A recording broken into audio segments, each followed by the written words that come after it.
At every step in the design process, we were thinking, how can we remove process steps from this part? How can we design this so that it can be built with the fewest man hours possible? We were able to take it on the screen and we were able to look at it from every angle. You're not at sea level here, so you wouldn't do a full lift takeoff the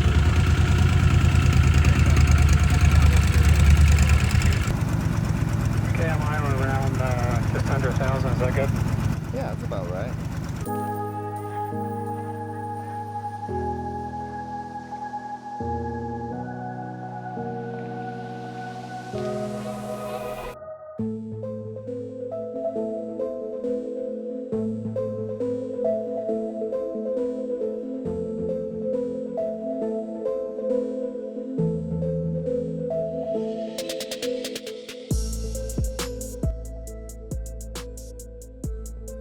We are here at the Spirit Engineering facility in Grand Junction, Colorado. And let me tell you, you want to stick around because this place is absolutely amazing. So I'm Leif Wood. I'm the son of the company owner, Steve Wood, and I'm the engineering manager here at Spirit. And I've been involved with the project since just about the very inception. This has actually been in the works for over 15 years. And what they have done and kept it kind of off the radar is just mind-boggling impressive. Yeah, so we're here and let's get to it. 21 airframes sitting on gear. We just actually hung 6 engines on the next batch of 6 airplanes that we're getting ready to finish up. Yes, these are going to be the first airplanes off the line other than what people have seen. Other than the 4 we flew to Oshkosh. Yeah, so we're going to see the final assembly stages of 6 aircraft here in a few minutes. And I think what I'd like to do is, you got a really impressive place here. I can't say that enough. Let's kind of go and start kind of where the beginning of where this would kind of start taking place where we are now. The guy behind this whole amazing facility. So we're going to hear about what I'm calling the 15-year secret here in Grand Junction, Colorado. Well, my name is Steve Wood and I'm the president and CEO of Spirit Engineering. When did it really start to realize, okay, we're going to move forward with this, and it was about 15 years ago. Was it? Yeah. Mm-hmm. Okay. I had another business, and we had just finished development of a heavy machine gun mount. Which is now, it's the M205, not that necessarily belongs to this video, but yeah, it's it replaced the M3, which had been around since literally before World War II. But when that project was done, I kind of cleaned off the desk a little bit and said, okay, with a very skeletal crew, said, okay, we're done with that. Now we're going to do an airplane. Frankly, I was surprised, and I don't want this to sound brazen, but I was surprised at how pretty we were able to make the airplane. Yeah. Okay. Why do I say that? Well, because a lot of times when airplanes get toward the small end, the thing you can't scale down is the human being sitting inside of them, all right? And that's why a lot of quite small airplanes have a big bulge in the middle. That's where the guy is at. That's where the pilot is at. And this airplane, probably partially because it was 3D modeled, we were able to take it on the screen and we were able to look at it from every angle. You know, we could look at the plan view, we could look at it from the bottom, from the rear, quartering away, quartering towards you, head on. Yeah. And we were just able to refine the lines to something that not only fit our goals of manufacturability, but our goals of aesthetics, because, you know, we're obviously aesthetic attraction is part of this project. Yeah. Anyone who studies this airplane closely will realize that what I'm about to say is absolutely true. There was nothing in this airplane done by happenstance. Okay, if you look at the details, and people who design or people who are familiar with design, this is their recurring comment, like, you just keep studying it and you realize, yeah, they didn't run with their first idea anywhere. You know, I preach to my team, and I'm a firm believer in this. You can mess up a great concept with poor execution, but the reverse is not true. You know, you can't take a poor concept and turn it into something great with great execution. It's still a poor concept at the end of the day. You've put together awesome production assembly as far as how to move things through very well. And so going back to, like, you don't just walk in this space and say, okay, that's going there, and then like next week everything's flowing, right? So let's go back maybe a little bit more prior to, 15 years ago, a lot of manufacturing experience. Yeah. I think I shared with you, I'm an aero engineer, and I would say when I got out of school and went to Cessna, if it didn't fly, I kind of didn't want anything to do with it. Yeah. You know what I mean? I was very focused on need to be airplanes, need to be airplane projects. And when I left Cessna, I started a consulting business, aircraft design consulting, and we dealt with what I would call the lunatic fringe of aviation. Racers, aerobatic airplanes, bush airplanes, but not Part 23 certified airplanes, but the stuff that's more fun from an engineering and pilot standpoint, and maybe less onerous from a business standpoint than going through Part 23 certification.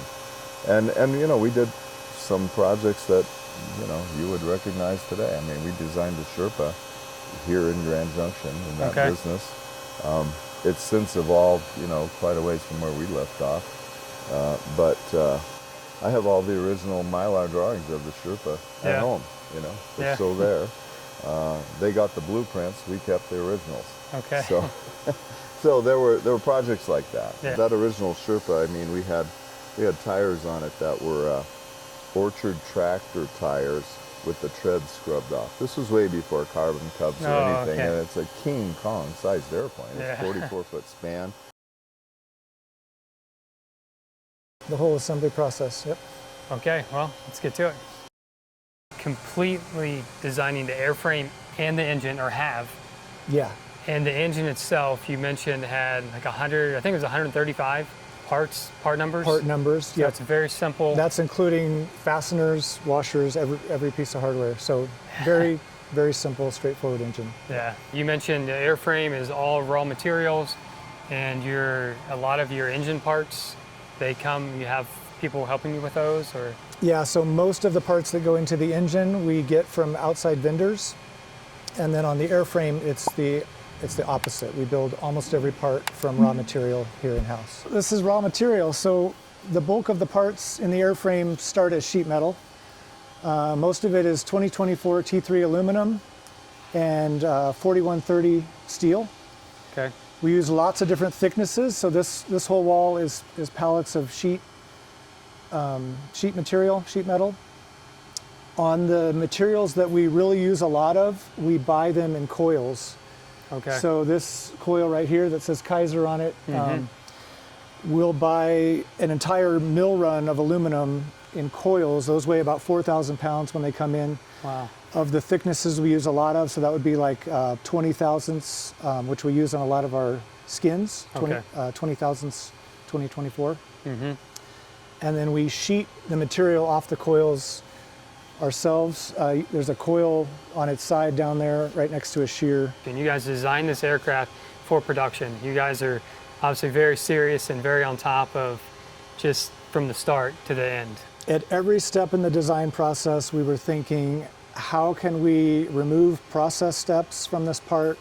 How can we design this so that it can be built with the fewest man hours possible, just to keep the overall cost down and to keep things as simple as possible. I believe we have 10 in-house engineers, either aeronautical or mechanical engineers. So the engineering in our name is not a joke. We're a bunch of engineers. That's awesome.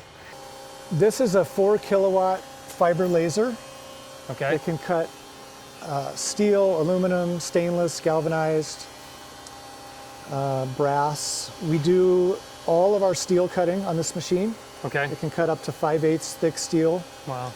We do some of our aluminum cutting on here, some of the medium thickness aluminum parts. And then anything that doesn't get cut on here as far as sheet metal gets cut over here on a CNC router. The router bed is MDF, it's about this thick, and that thing's powerful enough to pull vacuum through the MDF board and hold sheets down while they're being cut. So one of the options on this CNC router is an oscillating knife. vibrates up and down. It's run by an air cylinder. And so that knife can cut softer sheet goods. Okay. If you watch it, it's turning in a tiny little circle, and it can actually cut holes small enough for a number 3 rivet. So these holes come out.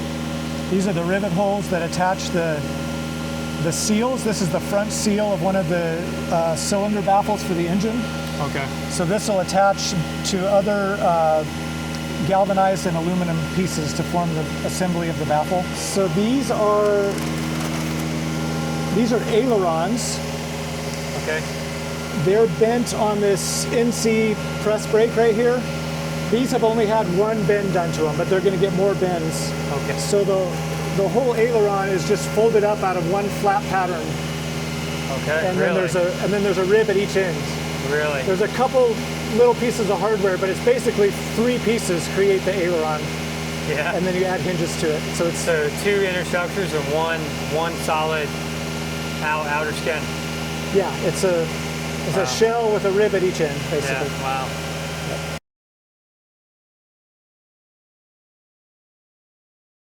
So this is our purpose-built engine test cell. We've got a dyno here.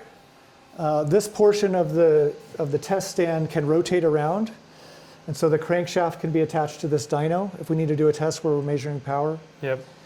For the endurance runs, which is what's establishing our TBO, we run the engine right over here, facing this direction with a prop on it.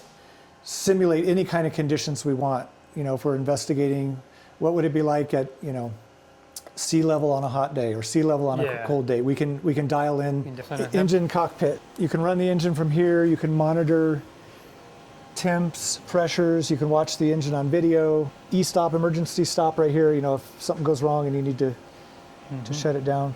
It looks different from the props on the airplanes because we have to be able to get up to max RPM statically. Okay, yeah. And we wouldn't be able to do that with the prop that's on the airplane. Yeah. So from this engine to our engine, we were able to shed a little bit of weight, gain 5 horsepower. We designed for torque at lower RPM than this engine. So this engine had a 3,600 RPM red line. Our engine's 3,000. And so making power at a lower RPM lets us put a bigger prop. These are oil line assemblies that are going to go on the engines. What you making, Brian? I am making isolator tubes for the motor mount. So the way the engine mounts, there's 2 large isolators that sit on either side of the engine, and then there's a small isolator in front. Okay. And this bushing goes through one of the larger isolators. Okay. So that's what Brian's machining right now. What's 3-1 Golf Bravo? I saw the hat. That's my RV3. All right. Yeah, we've got Everybody's pilot. We've got a number of pilots in the company. Yep. We buy a spun blank, so this shape spun on a spinning lathe, Okay. and then we do the screw holes, the propeller cutouts, and the flanging of the propeller cutouts in-house. Okay. So this is a fixture that you put one of these spinners on, and it pulls a vacuum, sucks the blank down, positions it to get the screw holes and the prop blade cutouts. Yeah.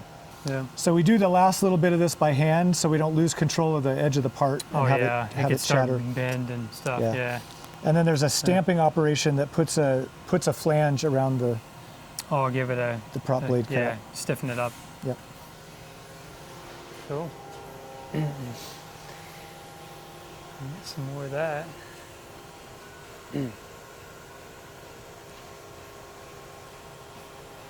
Okay. The sheet metal's at the other end. We keep our tubing here. Tubing goes into several of the control systems. Okay. So the stick itself, there's a torque tube that the stick attaches to. Push-pull rods run the ailerons. Okay. And the elevator. So those 2 axes are on push-pulls. Exhaust, obviously, the frame for the seat, and the engine mount. Yeah, I noticed you said that it's a 1-inch tube that goes over the back of the cockpit there. So that's that for, I assume it's for safety as well? Rollover For protection. Rollover protection, yeah. It also makes a really nice handle as you're getting in and out Get of the in and airplane. out of the airplane, yeah. Yeah. Yeah, so what we do is we literally put white cotton gloves on to handle parts as they're moving through assembly stations. Yeah, And we just try really hard not to scuff up the skins so that they look nice yeah, when we get to the end of the build. yeah. And then we polish some stainless steel parts. There's a part at the leading edge of the landing gear fairing that's stainless that we polish. Okay, The tube behind the pilot's head, and we polish the cowling.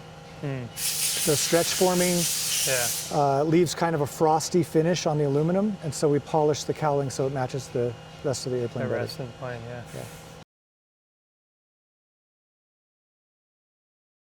So the way we have the production line set up is that once parts are cut and formed, they come to sub-assembly stations.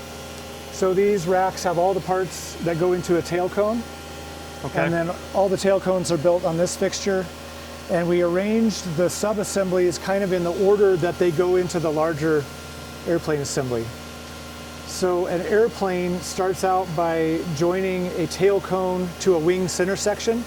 Okay. So we build the tail cone here. The next bay over is the wing center section. And so the parts come out of the sub-assembly stations and get assembled together into the full airplane. Awesome. So this fixture is on kind of a rotisserie. This lets us spin the tail cone around as we're riveting different parts of it. Yeah. So it's easier to get buck bars on the back of the rivets and to reach some of the harder to reach parts of the assembly. We build this as kind of as far as we can, you know, so far as to put wiring in it, and Yeah. I think we even put the master switch in the bulkhead. We get as many things in it as possible before it moves to the next station, Okay. so we don't have to crawl inside the airplane later and try to do Yeah, that stuff. yeah. Yeah. So as long as it can go in, it's in there, Yep. essentially. Take So the airplane is almost entirely hard riveted. We use AN hard rivets Okay. as opposed to pulled rivets. Yep. And we designed really hard to make as many of those rivets squeezable as possible. Yeah. So on a hard rivet, you either squeeze it with a handheld or pneumatic squeezer, or you have to put a buck bar in the back. And so we tried to make as many rivets squeezable as possible. Yeah. The center section of the wing, which also is part of the fuselage, basically right below where you sit in the airplane, gets constructed on these fixtures. These can rotate into different positions. Oh, so you can rotate Kind of like 90 the tail cone degrees either fixtures. way. Yeah. So as you're riveting, you can tip it up on one end, tip it up Yeah. on the other end, you know, to Okay. make access as easy as possible. When we bring in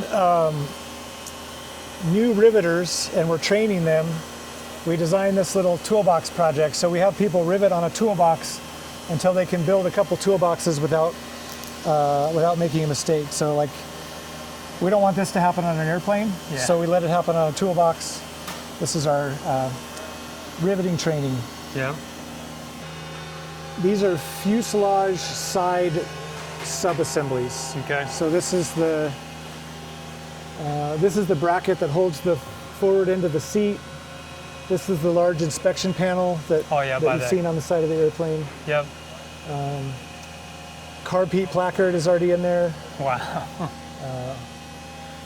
Yeah, so we build as much sort of on the bench, loose as we can, and then bring those sub-assemblies into the larger assembly. Yeah.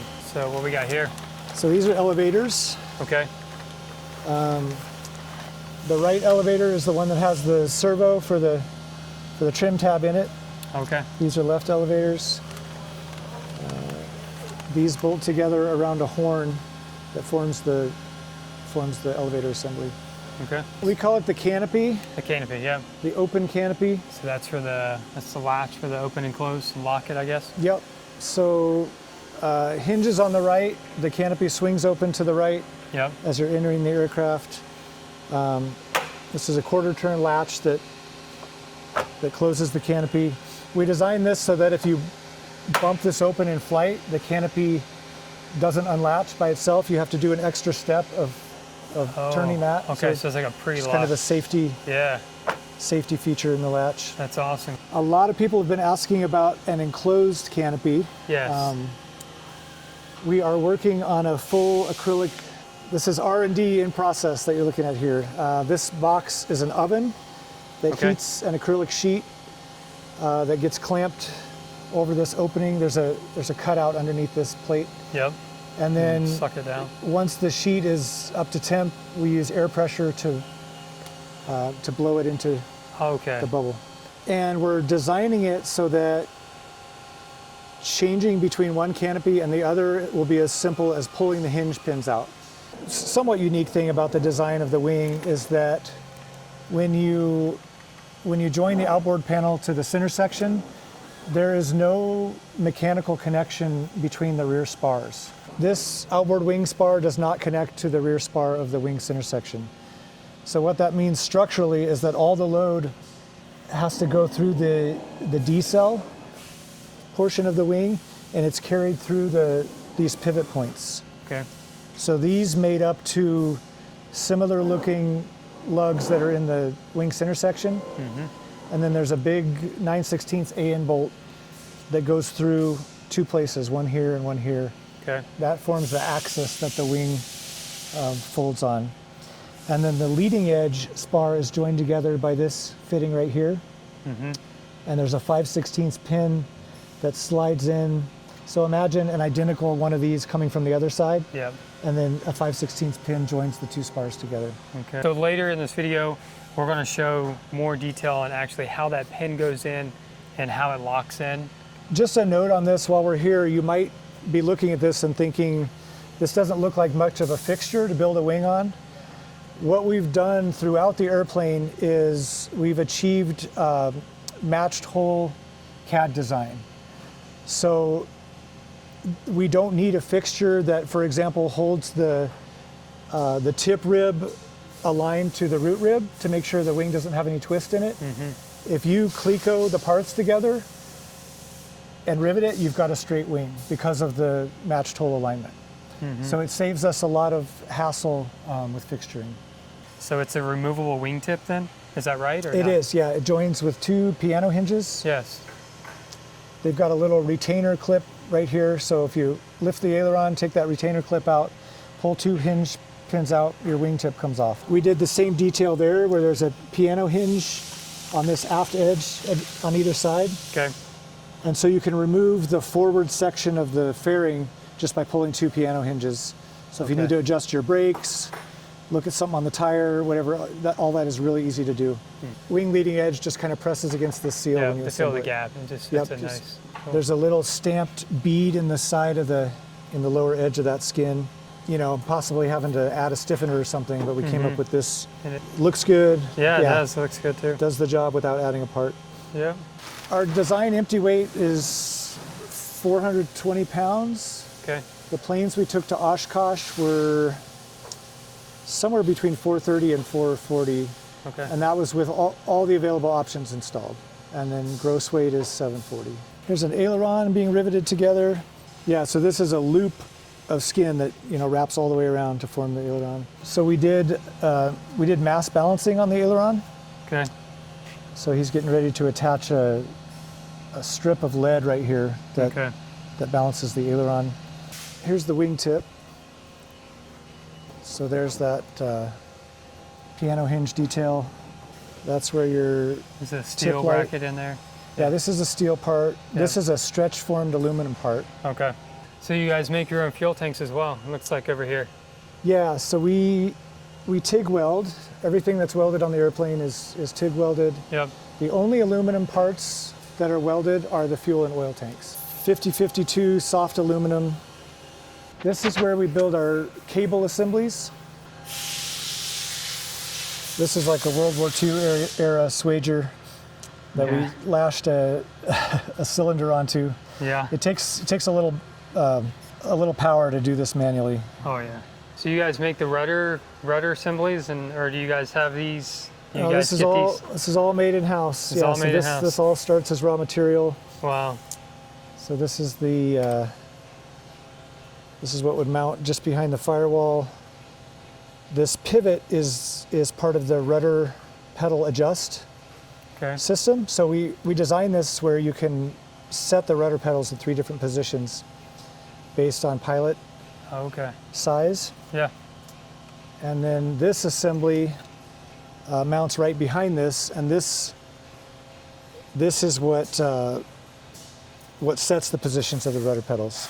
Oh, okay. So when this is forward, the rudder pedals will be set up for Yeah. a long-legged Okay, so pilot, that'd be your 3 positions right there. and then the pilot with shorter legs would use the yeah. aft position. And we can see this inside the airplane too. And that's your flap handle? It's actually the parking brake. Oh, parking brake. Yeah, it looks like a flap handle, but Yeah. it's a parking brake. The airplane doesn't have flaps, Okay. just ailerons. Okay. Stalls at 45 miles an hour, so we didn't see the need to add flaps. Yeah. What we got here, some more seats maybe? These are seat frames. Okay. So it's a fabric sling seat, but the ends of it are held on a steel tube frame, kind of a Okay. matte black finish. Yeah. And it absorbs oil really well. So after we put this coating on, we actually dip the parts in oil and let the oil kind of soak into the phosphate coating. So it makes a really good Serves it corrosion really well. protection Yeah. finish on the steel. So any part on the airplane that's formed that has bends that aren't a straight line, it's a little hard to tell on this one, but this has a slight arch to it. Yeah, let's see This that. is an aft wing rib. Gets formed on the pad press. Okay. So this is a 1,000-ton press. It has a steel cylinder in it with a 2-inch thick wall. 1,000 tons is 2 million pounds of force. Okay, so wait. The diameter of that top cylinder, Yeah. this thing pushes hard. Inside of that cylinder are 4 layers of inch-thick urethane. Okay. And then the way this works is you slide a tool with the flat pattern of a part on it. So this would go this way on the tool with the part hanging off the edges of the tool. Yeah. You bring that urethane box down on top of it. It pushes with about 1,800 psi, and it forms all the flanges of the part over the tool. So in one hit, the hydraulic pressure you can see going up and then back down. Yeah, you can feel the floor shake a little Feel bit the floor when it shake. cycles. So you do a few at a time, small parts. There's a little shuttle table that rolls in and out.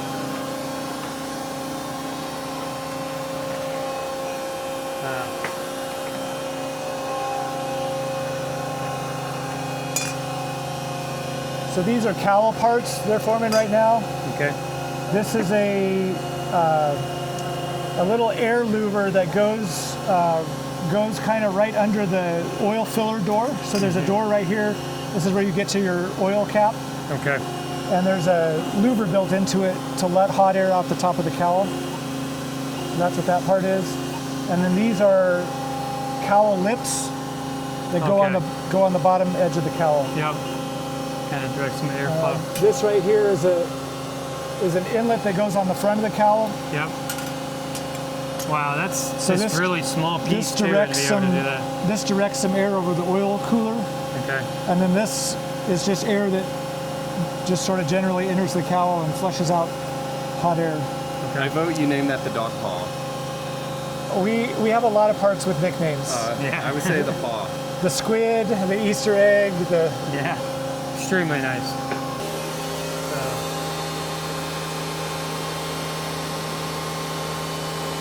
So this is a computer-controlled press brake. We programmed this to bend parts, and stored within the program, it tells you what tooling to use. So what punch and die to load in here, what position to put them in. And then there's actually a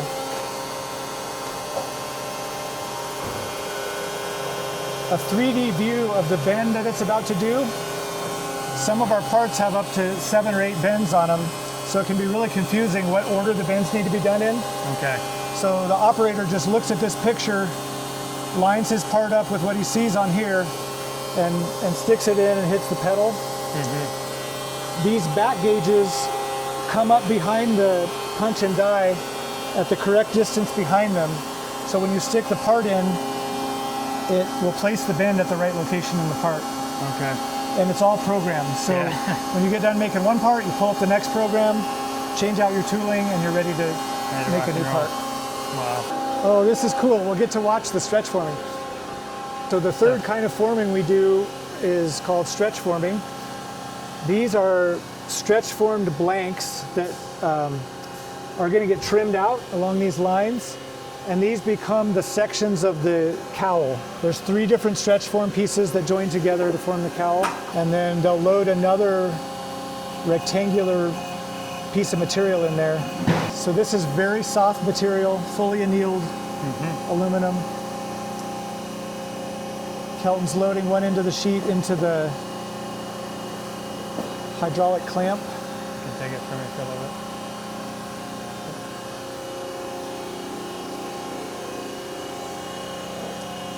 That lubrication helps the material slide over the tool. You're gonna see the tool come up into the sheet and stretch it here in just a second.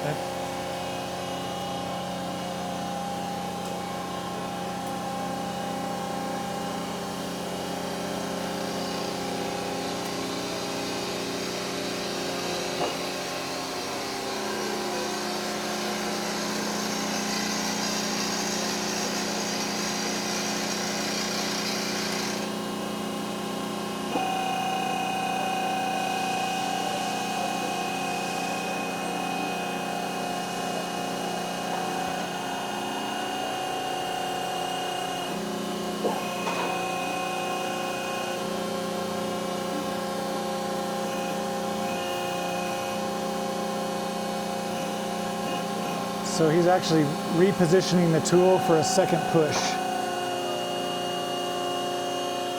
You can see the stretch happening.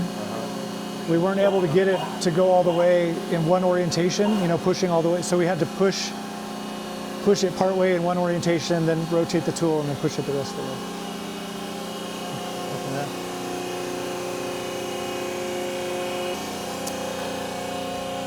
There are only a handful of parts on the airplane that we stretch form. 3 of them are in the cowl. 2 are in the leading edges of the landing gear fairings. And then 2 more are in the wingtips. So this is the leading edge of the wingtip. Okay. This is a stretched blank that was formed on this tool. And then this gets trimmed out and installed in the wingtip. Okay. The 3 stretch form pieces, one of them's here, one of them's here, and then one of them wraps around the top. Okay. And then there are several other operations that get done to assemble a cowl. These beads get stamped in with a separate set of tools. This is that part we were looking at over at the, the press pad press. This is another pad press formed part that holds the foam for the air filter for the engine air. These flanges get formed on a separate pair of tools. These are the cowl lips that we saw being formed over there.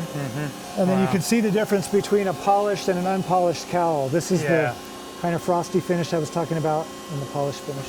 Yeah. The cowl is one of the more labor-intensive parts of the whole airplane. Yeah. Well, let's go over and check out the fuselages you have on the gear right now and get some close-up views of those. Yeah. I got to pick which one that I want to put in a box, take home. So this is one of 6 airplanes that we're working on the firewall forward on right now. So just hooking up engine controls, wiring, oil lines, all that stuff. Tell me a little bit about this gear, because it's, I think it's a little unique. Yeah, it's a little unusual. It's a trailing arm style gear. One of the biggest factors that went into the design of the gear was we've wanted to make a tricycle gear version of the airplane, and we wanted to be able to reuse as many of these parts as possible. Okay.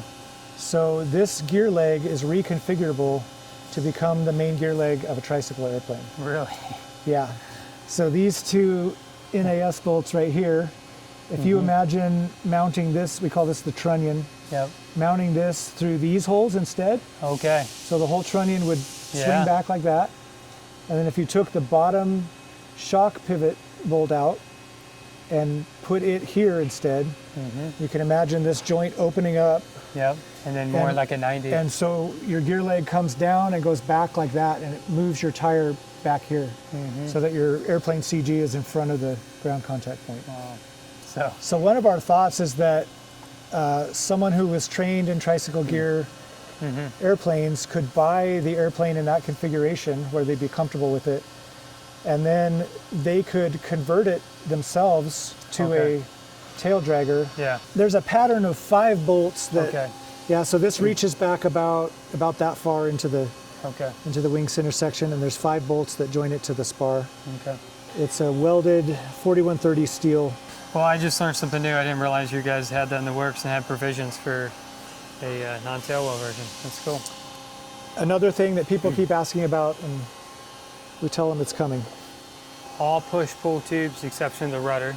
Yeah, there are just a couple of off-the-shelf parts, the spark plugs. Yeah. We used small block Chevy hydraulic lifters, Okay. so we didn't have to design our own lifters.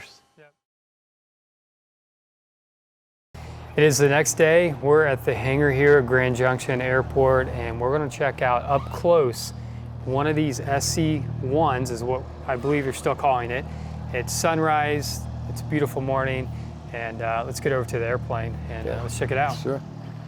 Let's start with reiterating the fact that you guys designed everything we're looking at here, with one exception of this really nice looking cystic prop.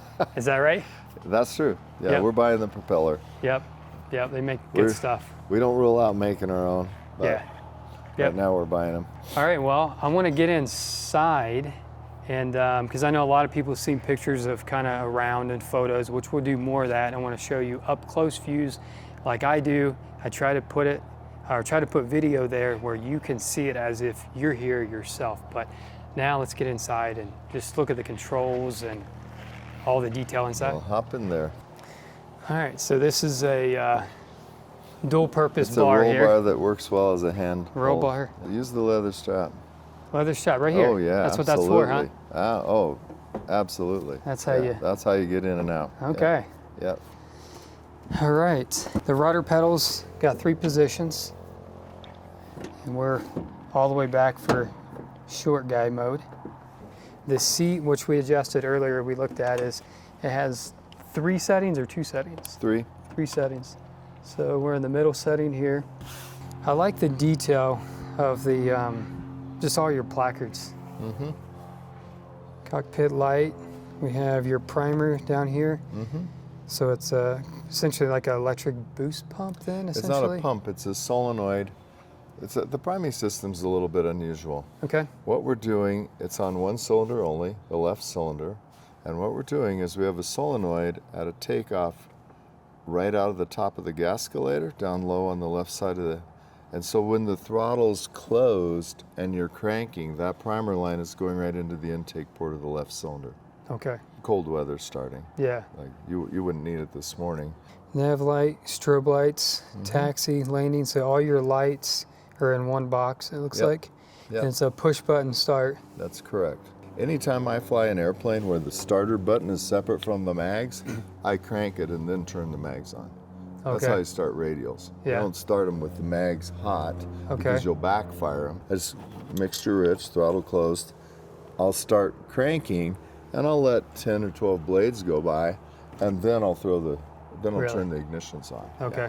Yeah. I also do something that I don't think a lot of people do, which is I always check them right before shutdown.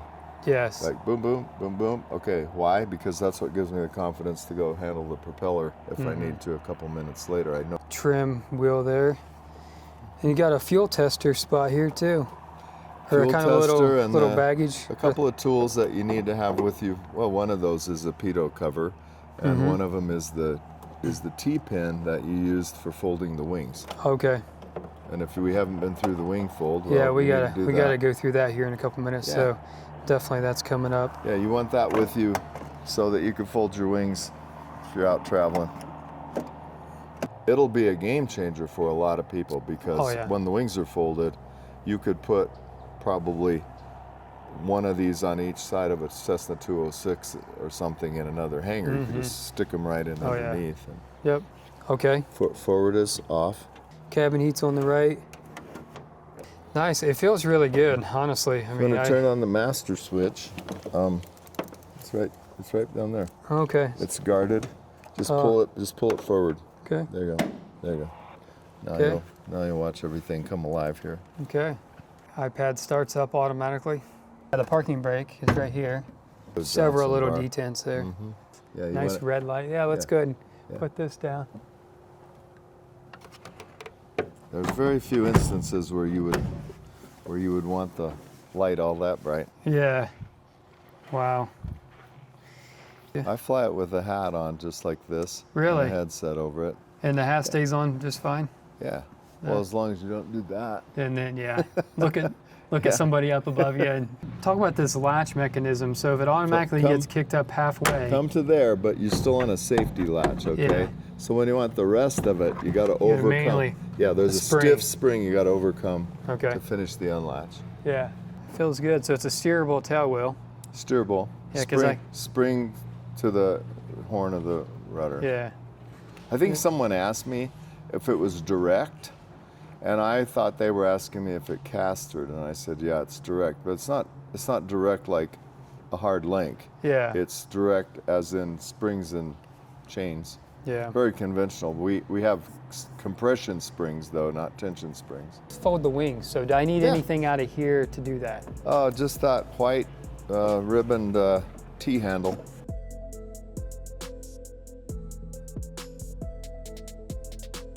It's not in Yeah. the way of your feet or your knees or anything. Yeah. So, and to me, easy to reach up and get. But no, most of the time, I just do this. Yeah.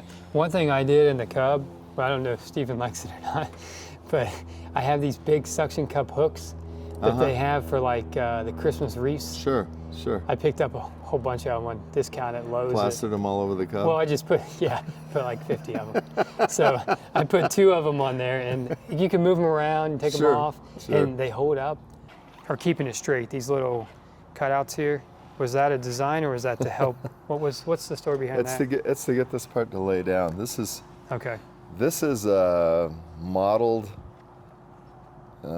flat wrap piece Okay. that's made to not look like a flat wrap piece. Does that make sense? Yeah. It's a whole bunch of cones modeled together, Okay. but in a manner that we know we can take a flat piece of metal with no compound forming, put the bends in the right place.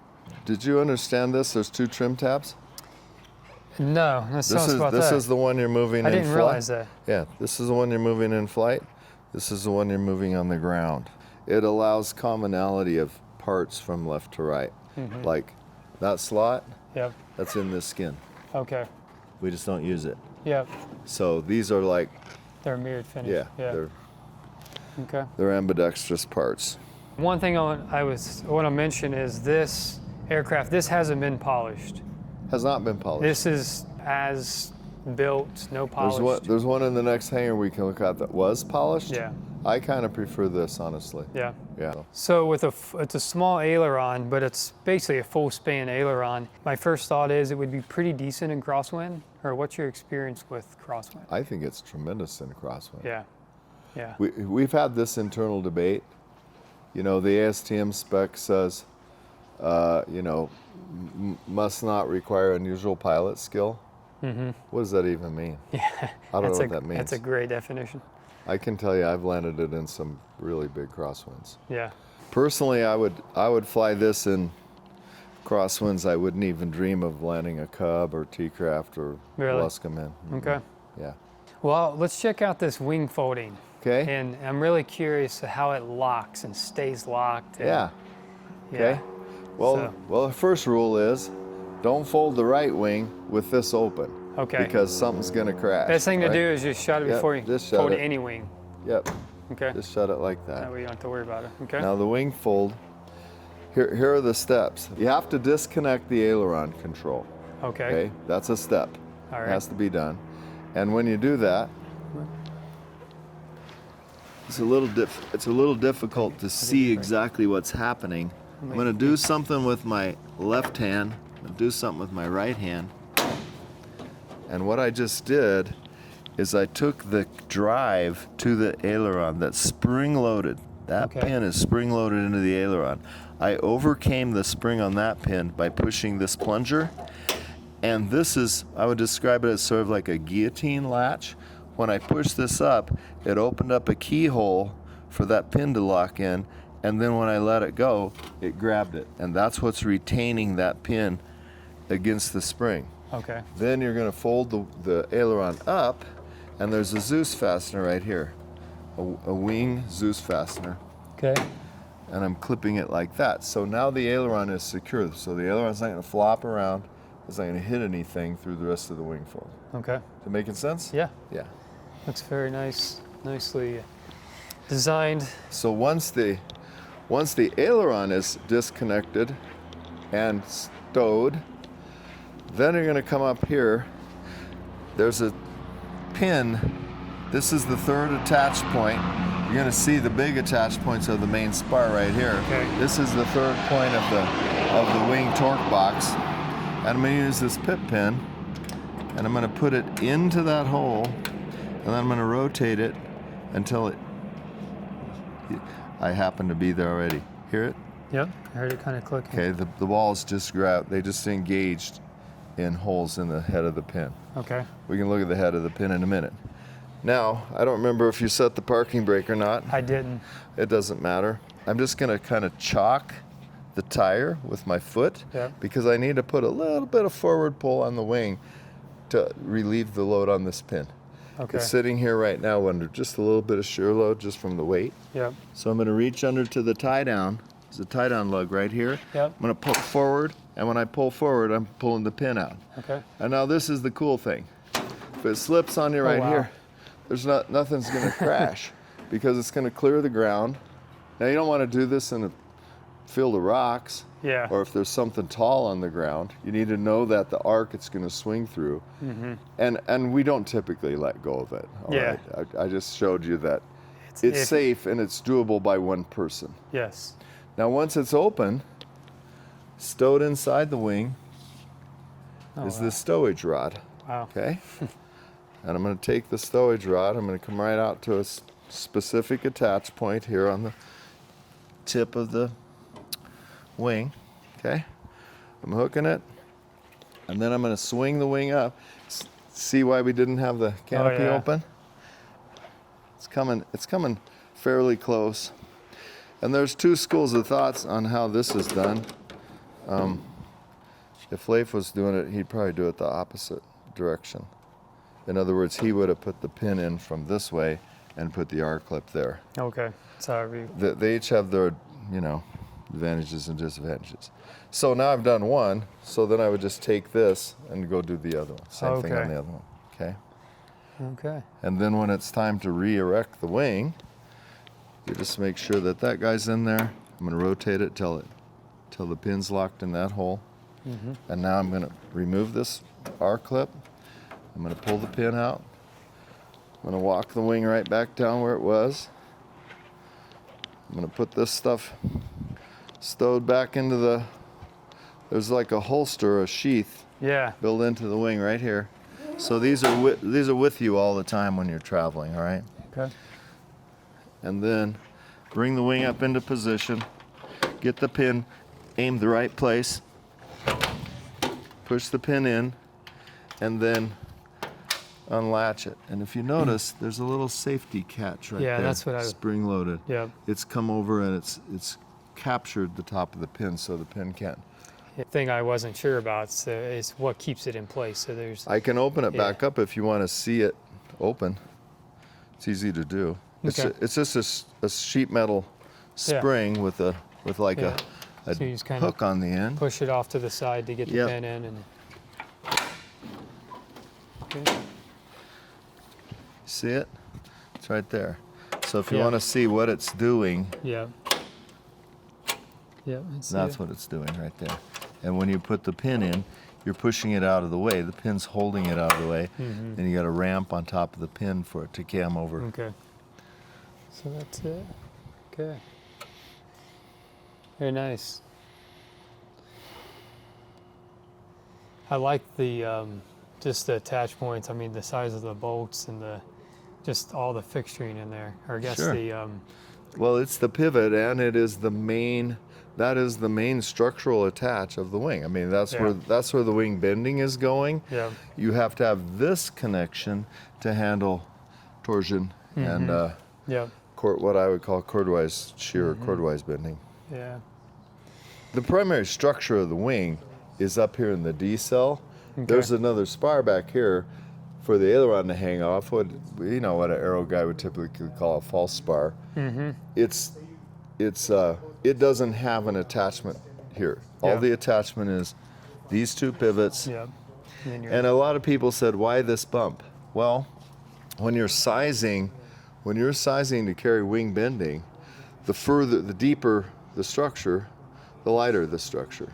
I mean, if we said no bump, we'd have had to move everything down. The bolts would be one step bigger, everything would be heavier. Yeah, okay. So when you design the airplane, and it's a cantilever wing airplane, part of that trade study or that trade-off is how deep do I want my spar to be, and what's the bending load right there? What's the optimal place to be? Yeah. So Yeah. you just do the same thing. Yep. So step one, disconnect and secure the aileron. Yep. Step two, walk around, pull the pin, latch that one to the vertical tail, then go to the other side. It's a pretty cool feature of the airplane. This is not intended for permanently tying your airplane outside, like indefinitely. Yeah. If you were going to do that, you'd want something heavier duty than the thing I'm about to show you. When we were at Oshkosh, or anytime we're traveling with the airplane, because it's open cockpit, Yep. you want to be sure, hey, if it rains, You don't want if to it rains tonight, I'm not going to come out and find wet radios, or, I want my airplane protected from rain. It does have a front and a back, and has an inside and an outside. Yeah. It goes on the airplane like this. You're going to notice something on a couple of the screws up on the cowling. Oh yeah. Notice how there's a spacer? Yeah. That's to accept this key. Very nice. Okay. So that goes on there like that. And it's hooks. Okay. And those hooks are going to go right in this little triangle or diamond opening right there. Yeah. And then this is a can, tensioner. kinda Okay, adjust it. so Yeah. you do that. Do it to the other side. Have your airplane be rained on. Or even, The dew. the dew in wet parts of the country. Yeah. Just having it protected from dew is pretty important. Yep. It is. And when we were on the way back from Oshkosh, they were set out and they were tied out in a pretty big rainstorm Oh, in yeah. Iowa. Oh, yeah. Cell came through, wind came up 35, something 40. Yeah. They were tied down well, and they had these on. They were all bone dry. Yeah. next day. Nice. Okay. Parking brake set. Ignition is off. Mixture's rich. Throttle's closed. There's not a left and right magneto. There's an independent ignition for each cylinder.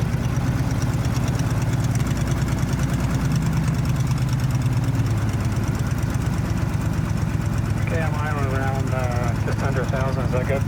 Yeah, that's about right. 850 is normally what we set it for. The other day when I flew this one, I think if you pulled it on back, I think it might drop clear down to 650 or 7 or something. But you're at a good speed. We'll sit here for a couple minutes, just let it warm up before we proceed to taxi. Okay, park brakes all the way off. Get on the tailgate stick.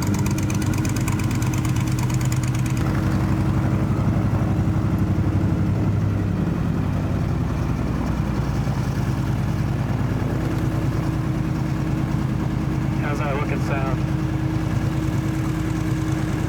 Say again? You think the mixture's a little better there? It came back about 3/8 to a half inch.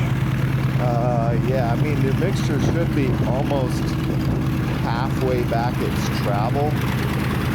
Like halfway from full rich to full lean. You're not blowing any black smoke now. We'll see what happens when you open the throttle a little. Okay, I'm about 90 degrees on the throttle, so about 50%. On the mixture. Yeah, that should be about right.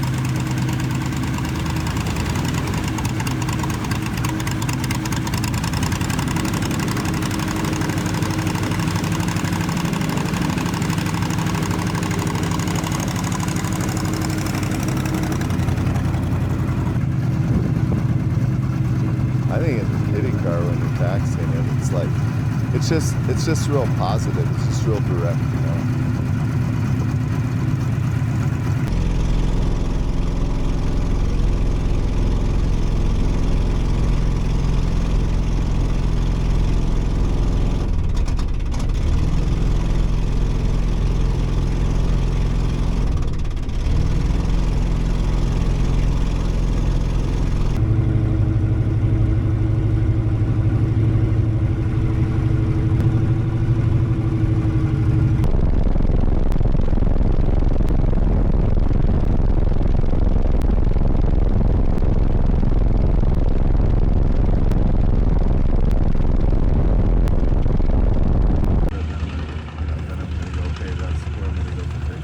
Because remember, you're not at sea level here, so you wouldn't do a full ramp takeoff the first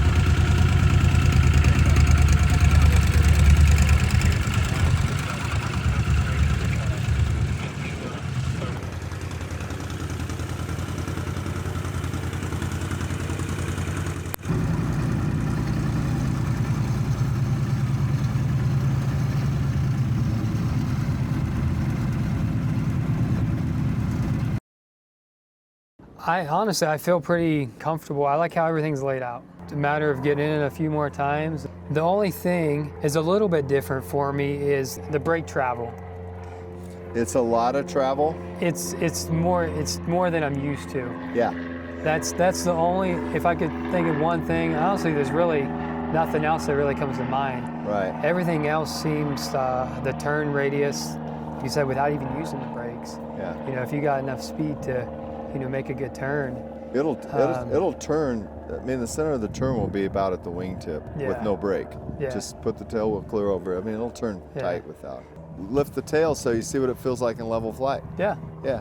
Pop the canopy back down, yeah. because this is about what the picture will look like in level flight. That's good visibility. Looks good.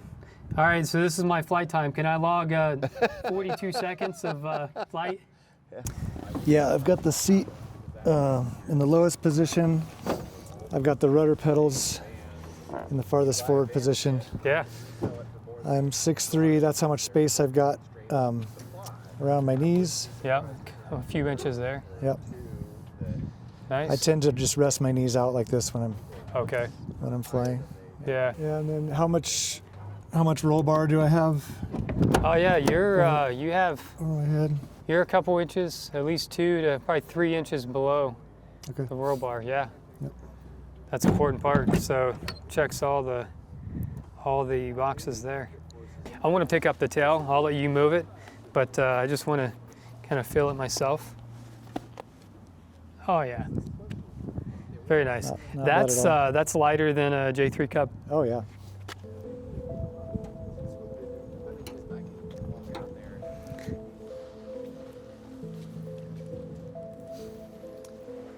All right, let me know what you think. If you have any suggestions, especially drop in the comments what the name you think should be on the plane, the aircraft itself, and also the engine, the V2 engine. Still, I believe they're looking for a name. So put those below, we'll put them in the pot.